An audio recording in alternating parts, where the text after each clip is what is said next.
पार्वती पतिये हर हर।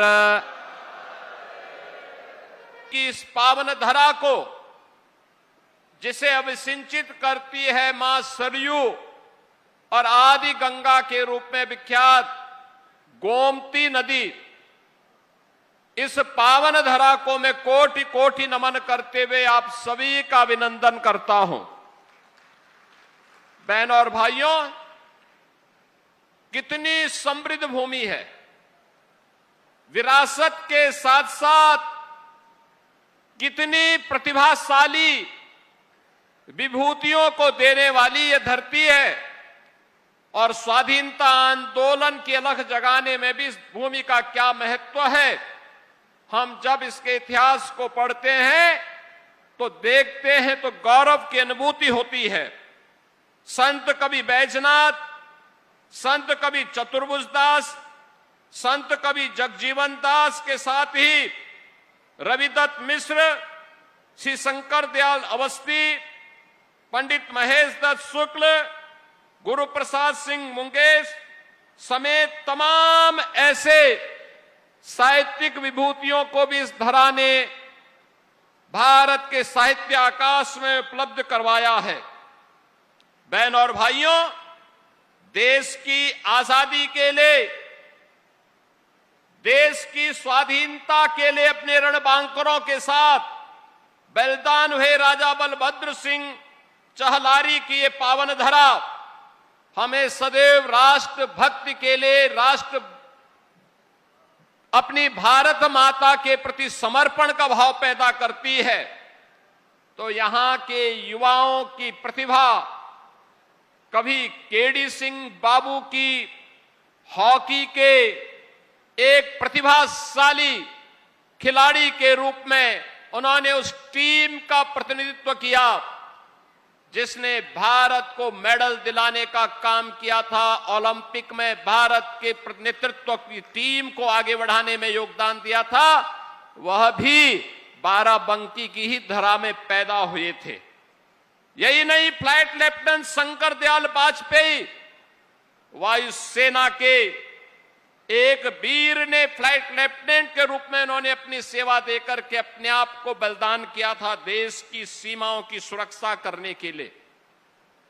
आज मुझे ऐसी पावन धरा को नमन करने और यहां पर हमारे पदाधिकारी और जनप्रतिनिधियों के प्रयास से जो विकास की परियोजनाएं स्वीकृत हुई हैं, ऐसे लगभग 550 करोड़ रुपए की परियोजनाओं के लोकार्पण और शिलान्यास करने का सौभाग्य प्राप्त हो रहा है। मैं इसके लिए आप सभी को हृदय से बधाई देते हुए दरियाबाद के लोकप्रिय विधायक और प्रदेश सरकार के मंत्री श्री सतीश चंद्र शर्मा जी को, यहां के अपने एमएलसी और अन्य पदाधिकारियों का हृदय से अभिनंदन करता हूं। बहन और भाइयों, आज मुझे आकर के यहां पर, सोमवार का दिन भी है और लोदेश्वर महादेव का दर्शन करके, बहुत पवित्र दर्शन और दिव्य दर्शन करके अंतःकरण को अत्यंत आनंद की अनुभूति हुई। कितना प्राचीन विरासत है, कितने सौभाग्यशाली हैं आप। इस जनपद में भगवान लोदेश्वर महादेव का आशीर्वाद प्राप्त होता है। अगल बगल के कई जनपदों के श्रद्धालु यहां आते हैं, लेकिन मंदिर जीर्ण शीर्ण स्थिति में, कोई पुरसा हाल नहीं। यह देश 1947 के पहले हम मान सकते थे गुलाम था, पराधीन था, लेकिन 1947 में देश की आजादी हुई थी।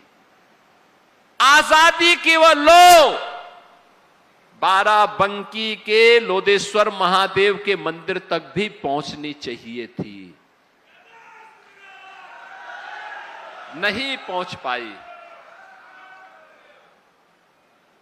आजादी के बाद वह लोग कब्रिस्तान की बाउंड्री वॉल के लिए तो प्राप्त हुआ, लेकिन लोदेश्वर महादेव के मंदिर को नहीं प्राप्त हुआ।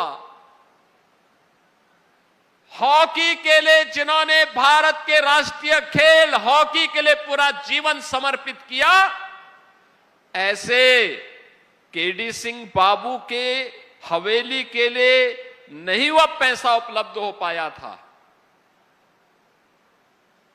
पारिजात के महाभारत कालीन उस वृक्ष के संरक्षण के लिए नहीं हो पाया था। आज मुझे बताते हुए गौरव की अनुभूति हो रही है। बहनों और भाइयों, हमने भारत के विरासत के प्रतीक बाराबंकी की पहचान भगवान लोधेश्वर महादेव के इस पवित्र मंदिर के कॉरिडोर के लिए भी धनराशि स्वीकृत कर दी है। और आज मैंने देख करके अत्यंत आनंद की अनुभूति हुई, कितना भव्य कॉरिडोर बन रहा है काशी विश्वनाथ धाम की तर्ज पर।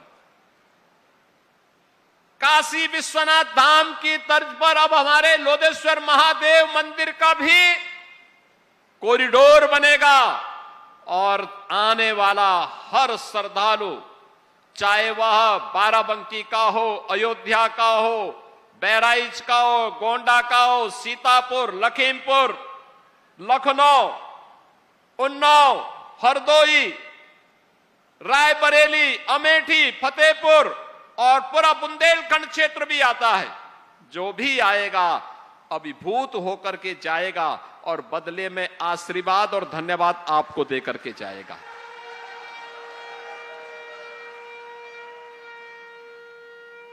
आप सरकार का सहयोग कर रहे हैं, सरकार का गठन कर रहे हैं, सरकार कार्य कर रही है और धन्यवाद भी आप भी प्राप्त करेंगे। बहनों और भाइयों, यही काम तो हमारी सरकार ने किया है। अभी हम गोला गोकर्णनाथ में भी ऐसा ही भव्य कॉरिडोर का निर्माण कर रहे हैं, भव्य कॉरिडोर।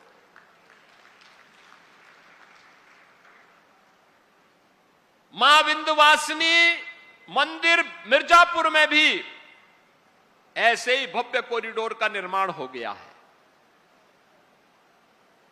काशी एक नव्य और दिव्य काशी के रूप में चमक गई है।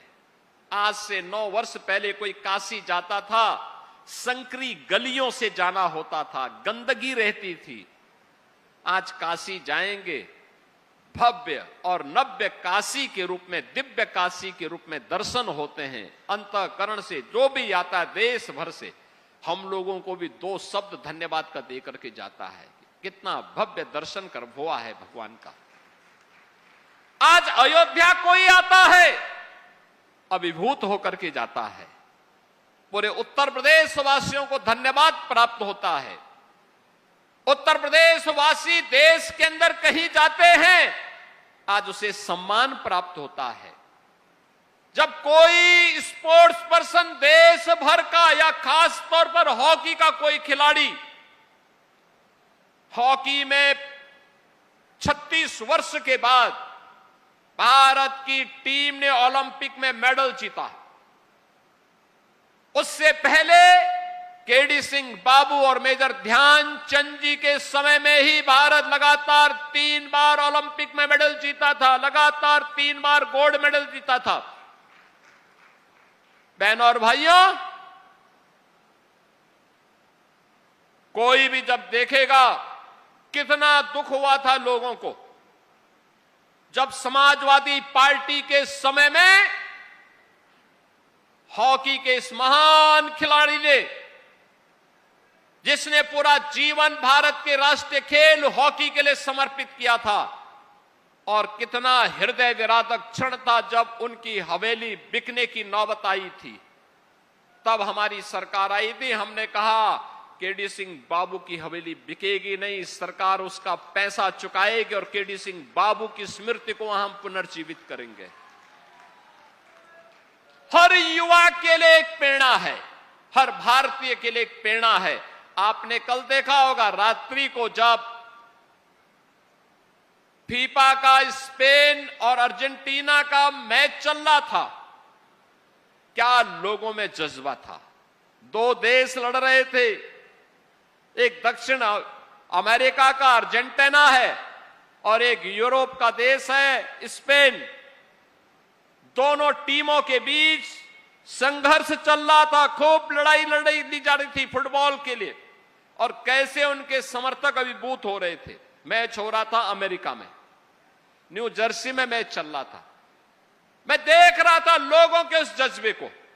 ऐसे ही हॉकी जब चलती है, पूरे भारत की निगाहें स्वतः स्फूर्त भाव के साथ उसमें लगती हैं, क्योंकि भारत का खेल है और इसको नई ऊंचाई प्रदान की थी मेजर ध्यानचंद जी ने और केडी सिंह बाबू की जोड़ी ने। एक नई ऊंचाई दी थी, और केडी सिंह बाबू की हवेली बिक जाए, ये कैसे हम स्वीकार कर सकते थे। हमने कहा नहीं, केडी सिंह बाबू की हवेली का पैसा हम चुकाएंगे और केडी सिंह बाबू के म्यूजियम का निर्माण हम वहां पे करेंगे।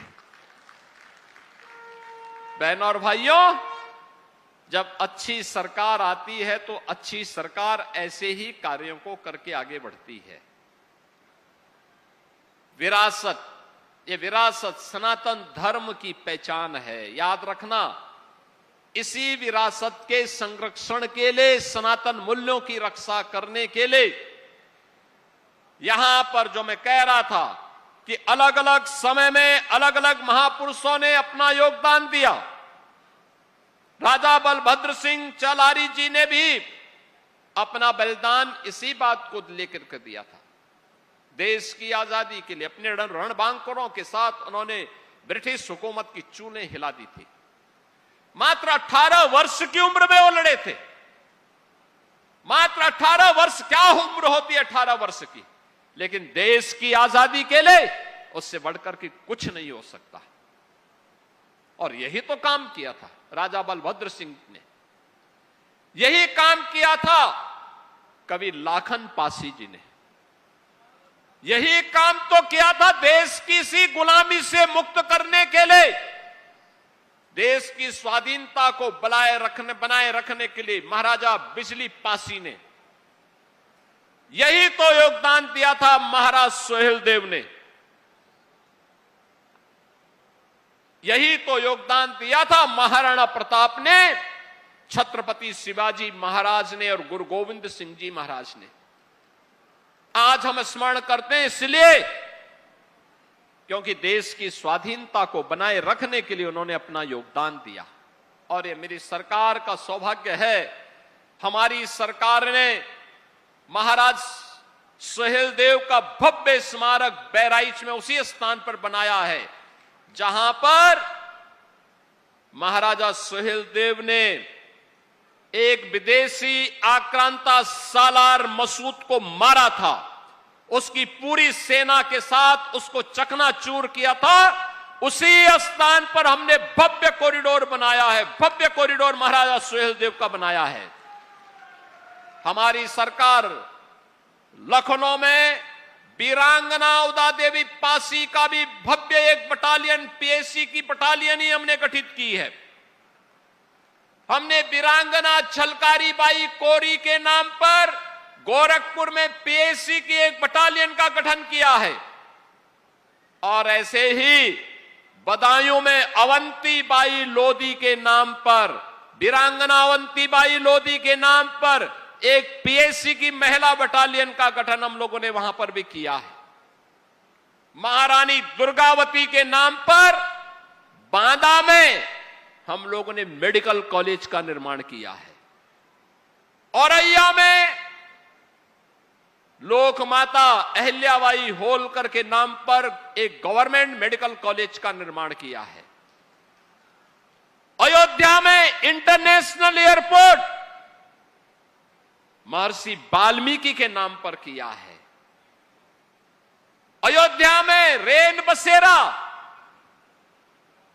ये निषाद राज के नाम पर किया है।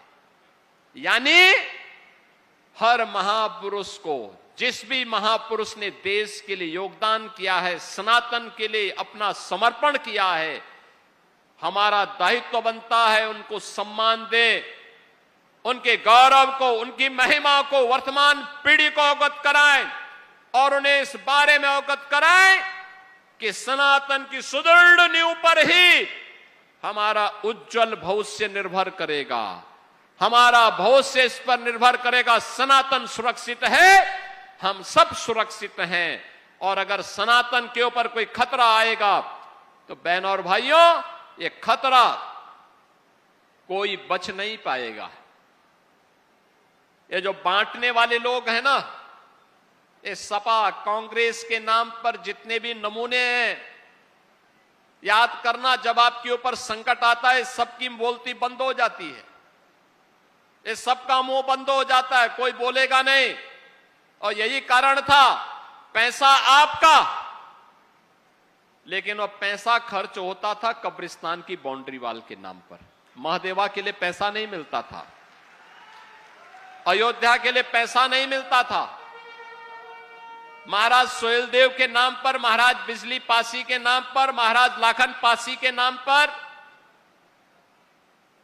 वीरांगना उदा देवी पासी के नाम पर, वीरांगना अवंतीबाई लोधी के नाम पर, वीरांगना झलकारी बाई कोरी के नाम पर, लोक माता अहिल्याबाई होलकर के नाम पर, या काशी विश्वनाथ धाम के नाम पर, या गोला गोकर्ण के नाम पर कोई पैसा नहीं प्राप्त होता था, कोई पैसा नहीं मिलता था।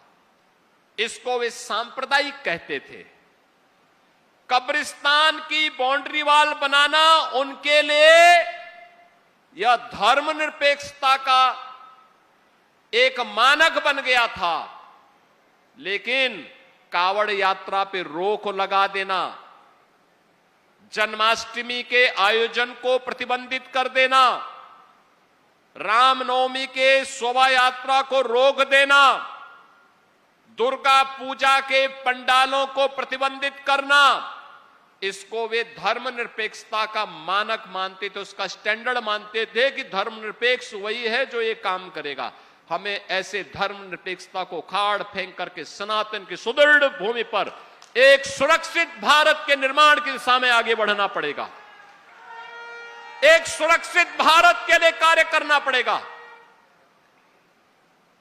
और जो लोग धर्मनिरपेक्षता के नाम पर सनातन को अपमानित करते थे, ये वही लोग थे, ये वही लोग थे।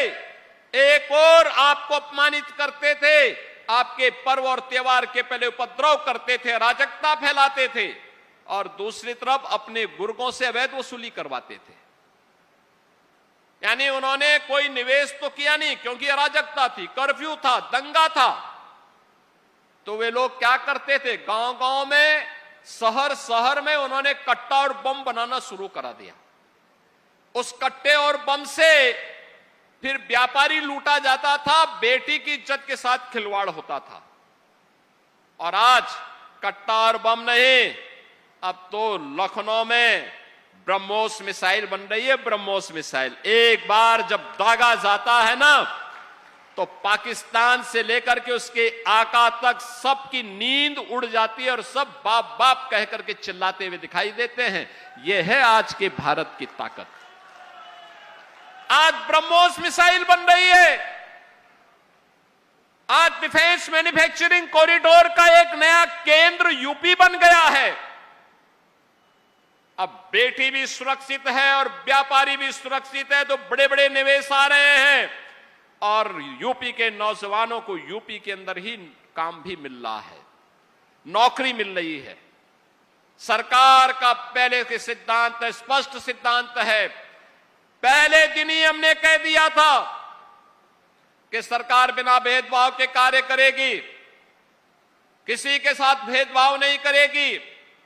गरीब के लिए, दलित के लिए, वंचित के लिए, किसान के लिए, महिलाओं के लिए, समाज के उस प्रत्येक तबके के लिए सरकार कार्य करेगी, बिना भेदभाव के कार्य करेगी। प्रधानमंत्री मोदी जी का सबका साथ सबके विकास के मंत्र को हम लोगों ने जमीनी धरातल पर उतारा है। लेकिन हम लोगों ने यह भी कहा कि कोई उपद्रव करेगा, बेटी और व्यापारी की इज्जत के साथ खिलवाड़ करेगा, तो दो ही जगह होगी, या जेल जगह होगी या जहन्नुम जगह होगी। इसके अलावा तीसरी कोई जगह नहीं होगी। बहनों और भाइयों, आज उसी का परिणाम है। आप अब यूपी के बाहर कहीं जाएंगे, आज से 9 वर्ष पहले जाते थे, लोग आपको शक की निगाह से देखते थे, संदेह करते थे। आपसे 10 कदम दूरी बनाते थे। यूपी के लोगों के सामने, यूपी के नौजवानों के सामने पहचान का संकट खड़ा किया था ये कांग्रेस और समाजवादी पार्टी के लोगों ने। आज मैं कह सकता हूं, यूपी का नौजवान, यूपी का कोई नागरिक यूपी के बाहर जाता है और सामने वाले को अगर आप अपनी पहचान दे देते हैं कि मैं उत्तर प्रदेश से हूं, मैं बाराबंकी से हूं, मैं अयोध्या से हूं, मैं लखनऊ से हूं, अगर आप कह देंगे, सामने वाले के चेहरे पर चमक दिखती है और जो पहले 10 कदम पीछे भागता था वह उसकी इच्छा होती कि 10 कदम आगे चल करके वो आपको गले से मिल ले। ये है सम्मान आज का। ये पहचान का संकट खड़ा करने वाले लोग कौन थे? यही समाजवादी पार्टी है जो बांट रही है, जाति जाति को लड़ा रही है। यही समाजवादी है। बेटी की सुरक्षा के लिए यही सपाई खतरे बने हुए थे और उस समय कहावत ही चल पड़ी थी कि देख सपाई बिटिया घबराई। बहनों और भाइयों, याद रखना, नए लोगों को बताइए इनकी गुंडागिर्दी के बारे में, इनके उपद्रव के बारे में, इनकी अराजकता के बारे में, इनके द्वारा विकास के कार्यों में लूट के बारे में। आप लखनऊ में जाते होंगे, ताज होटल के ठीक पीछे एक ऊंची खड़ी बिल्डिंग दिखाई देती है, उसको कहते हैं जेपीएनआईसी। ये जेपीएनआईसी ये देश के अंदर इमरजेंसी के खिलाफ आवाज को उठाने वाले, एक नया शंखनाद करने वाले लोकनायक जयप्रकाश जी के नाम पर बनी हुई है। समाजवादी पार्टी बना रही थी। उस बिल्डिंग की कीमत कितनी थी? 200 करोड़। खर्च हो गया 864 करोड़ और अभी भी अधूरी थी। अधूरी, पूरी नहीं हो पाई। ये लूट थी समाजवादी पार्टी की। पूर्वांचल एक्सप्रेसवे का निर्माण हमारी सरकार ने किया और एक्सप्रेसवे का शिलान्यास जब हमने किया, उससे पहले समाजवादी पार्टी भी उसका शिलान्यास कर चुकी थी, लेकिन काम प्रारंभ नहीं किया। टेंडर उन्होंने अवार्ड कर दिए थे,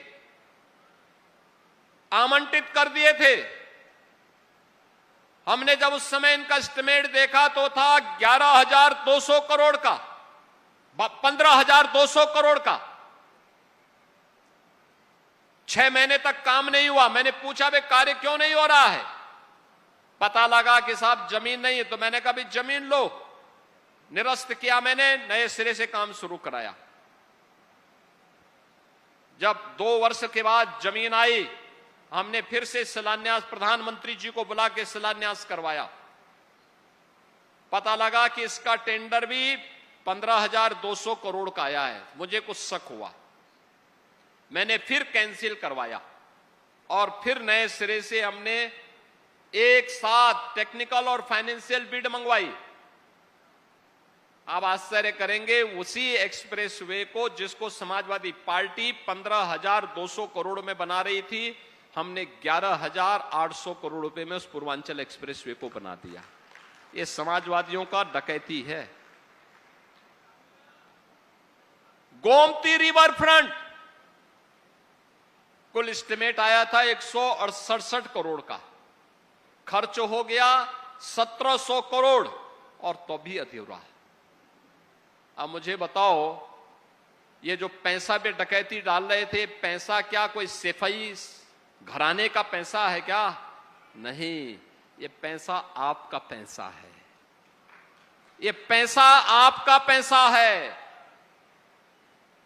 कांग्रेस के समय में उनके बेईमानी और भ्रष्टाचार के खिलाफ एक प्रधानमंत्री तो यहां तक बोल लिए कि 100 रुपया बेचता हूं, नीचे केवल 15 रुपया जाता है, 85 रुपया से ये बेईमान खा जाते हैं। तो बेईमान कौन, किसका पैसा था वो? बहनों और भाइयों, चाहे वह समाजवादी पार्टी की डकैती हो या कांग्रेस की लूट, ये पैसा वही पैसा है जो आज किसी गरीब और किसी अनुसूचित जाति और पिछड़ी जाति के नौजवान को स्कॉलरशिप के रूप में मिल रहा है। किसी गरीब बेटी की शादी जिस पैसे से आज हो जा रही है, कन्या सुमंगला योजना के माध्यम से जो पैसा आज बेटियों को प्राप्त हो रहा है, टैबलेट के रूप में नौजवानों को एक टैबलेट उपलब्ध हो जा रहा है, अन्नदाता किसानों को किसान सम्मान निधि का लाभ मिल जा रहा है, किसी गरीब को सिर ढकने के लिए, छत के लिए प्रधानमंत्री आवास या मुख्यमंत्री आवास योजना का लाभ मिल जा रहा है।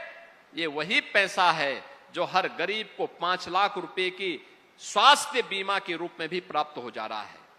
और इसी पैसे पे तो ये डकैती डालते थे, जिसको डबल इंजन की सरकार ने प्रधानमंत्री मोदी जी के नेतृत्व में मजबूती से रोका और कहा नहीं, एक गरीब का पैसा, एक किसान का पैसा, एक महिला का पैसा, एक युवा का पैसा, एक दलित का पैसा, एक पिछड़े का पैसा उसको मिलना चाहिए, जरूरतमंद का पैसा उसको मिलना चाहिए। आज उसी पैसे को हम लोगों ने लूट से बचा करके आपके खाते में पहुंचाने का काम किया है। ये जो विकास हो रहा है, ये जो कॉरिडोर बन रहा है भगवान लोधेश्वर महादेव का, ये वही पैसा है जो पैसा पहले ये लोग कब्रिस्तान के नाम पर डाइवर्ट करते थे। हमने उसका मुंह केवल घुमा दिया। हमने कहा उधर नहीं, ये पैसा इधर आना चाहिए,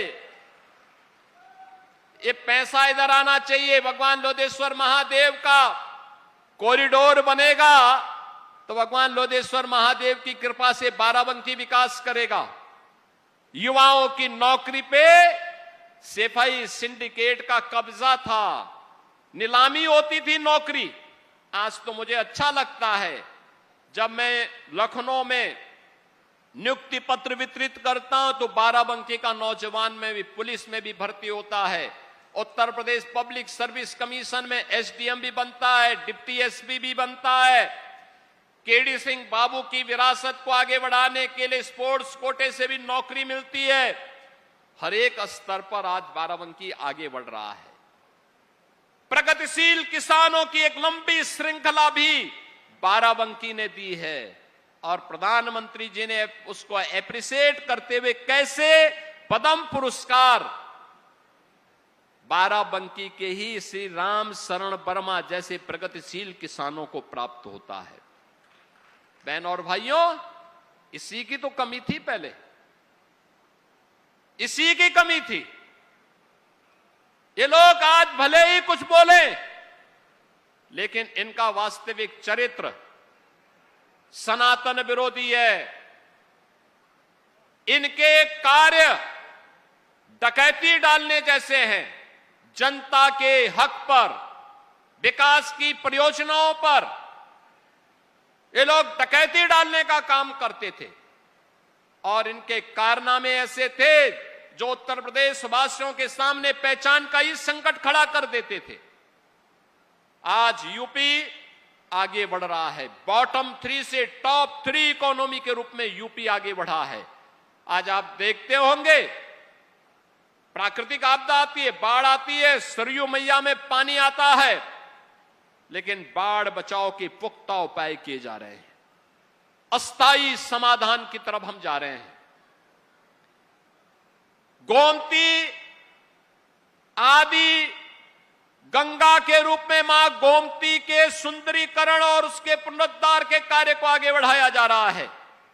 और जो मैंने पहले भी कहा, स्टेट कैपिटल रीजन के रूप में बाराबंकी के जो दोनों हाथों में लड्डू है, एक तरफ लखनऊ है और दूसरी तरफ अयोध्या है, तो दोनों के बीच में बाराबंकी अपनी एक नई पहचान के साथ विकास आपका कोई रोक नहीं सकता है, कोई रोक नहीं सकता है।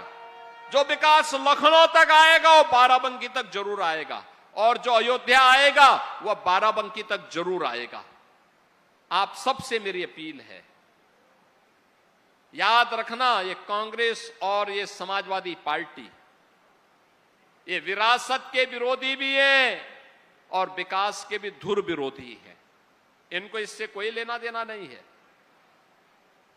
ये गांव के विरोधी हैं, गरीब के विरोधी हैं, किसानों के विरोधी हैं, नौजवानों के विरोधी हैं और महिलाओं के तो जन्मजात विरोधी हैं।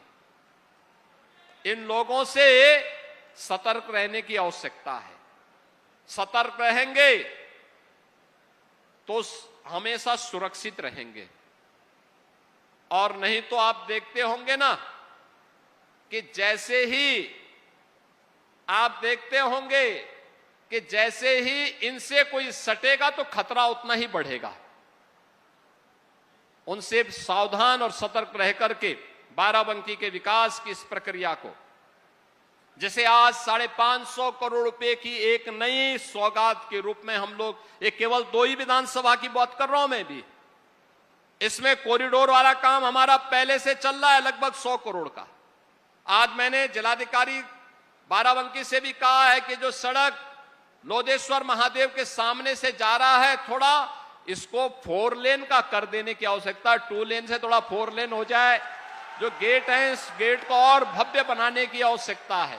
प्रस्ताव भेजें, पैसा हम देंगे। पैसे की कमी नहीं आज, अब पैसे की कमी नहीं है, विकास के लिए पैसे की कमी नहीं। जनता जनार्दन के लिए, युवाओं के लिए, महिलाओं के लिए, अन्नदाता किसानों के लिए, गरीबों के उत्थान के लिए कोई पैसे की कमी नहीं।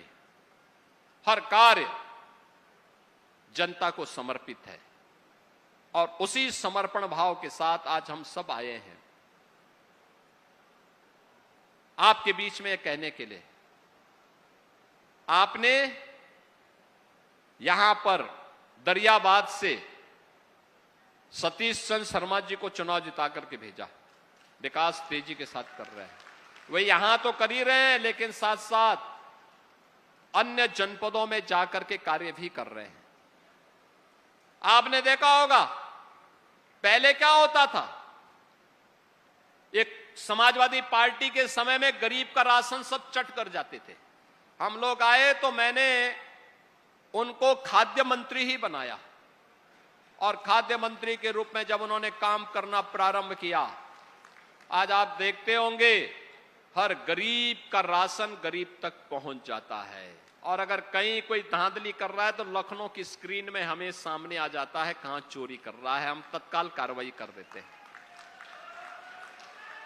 तो समाजवादी पार्टी को डकैती डालने की छूट देने की बजाय ईमानदार लोगों को चुन करके भेजेंगे तो लाभ ही लाभ है, फायदा ही फायदा है, गरीब का भी लाभ है। अब गरीब में तो सभी लोग आ जाते हैं, दलित, वंचित, पिछड़े, हर गरीब आ जाता, महिला, सब निराश्रित सभी लोग आ जाते हैं।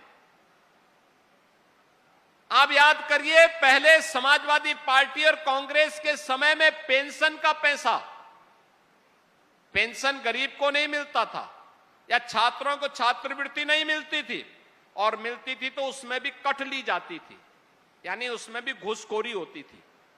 आज तो हमने तय किया है कि 12,000 रुपए सालाना वृद्धजनों को, निराश्रित महिलाओं को, दिव्यांगजनों को पेंशन देंगे।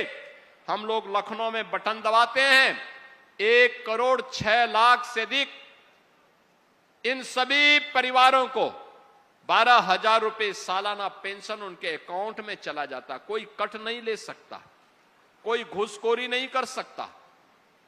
छात्र की छात्रवृत्ति उसके अकाउंट में जाती है, कोई बीच में घुसखोरी नहीं कर सकता है। तो अच्छे लोगों को चुनेंगे तो फायदे में रहेंगे। रामनगर में भी अगर बीजेपी का कमल खिला होता तो रामनगर भी विकास की बुलंदियों को छू रहा होता, लेकिन यहां के लोगों को फुर्सत ही नहीं। उन लोगों को जिनको चुन करके भेजा आप लोगों ने 22 में या 24 में, उनको तो फुर्सत ही नहीं होती है, फुर्सत ही नहीं है विकास के बारे में चर्चा करने के लिए। एक भी बार विकास की किसी योजना का प्रस्ताव उन्होंने नहीं दिया, एक भी प्रस्ताव नहीं दिया, क्योंकि फुर्सत नहीं है। विकास उनके एजेंडे में नहीं है। विकास उनके एजेंडे में होता तो रामनगर पिछड़ता नहीं, ये भी तेजी के साथ आगे बढ़ता। बाराबंकी में ढेर सारे कार्यक्रम हो सकते थे, लेकिन जिनको 24 में आपने जिता करके भेजा, उनको फुर्सत ही नहीं है कि इसके बारे में सोच सके। और इसलिए बहनों और भाइयों, अच्छे लोगों को चुनेंगे तो वर्तमान तो ठीक करेंगे ही करेंगे, उज्जवल भविष्य की आधारशिला को भी वे सुदृढ़ करेंगे। और यह केवल और केवल भारतीय जनता पार्टी का कमल ही करा सकता है। मुझे बहुत अच्छा लगा आज भगवान लोदेश्वर महादेव की पूजा करते समय, वहां पर भगवान लोदेश्वर महादेव को मुझे बहुत सुंदर कमल चढ़ाने का अवसर प्राप्त हुआ। यानी इसका मतलब कमल के फूल को भगवान लोदेश्वर महादेव का आशीर्वाद प्राप्त हो गया। आप सब इन लोगों को आशीर्वाद दीजिए, मजबूती के साथ आगे बढ़िए। आपको मैं आश्वस्त करने के लिए आया हूं कि बहनों और भाइयों, विकास के नाम पर कोई आपको छल नहीं सकता है। और विकास की जो योजना बाराबंकी की आएगी, उसको हम आगे बढ़ाने का कार्य करेंगे। आपको इन सभी 550 करोड़ रुपए की परियोजनाओं के लिए मैं हृदय से बधाई देता हूं, अपनी शुभकामनाएं देते हुए अपनी वाणी को विराम देता हूं। धन्यवाद। जय हिंद, जय जय श्री राम।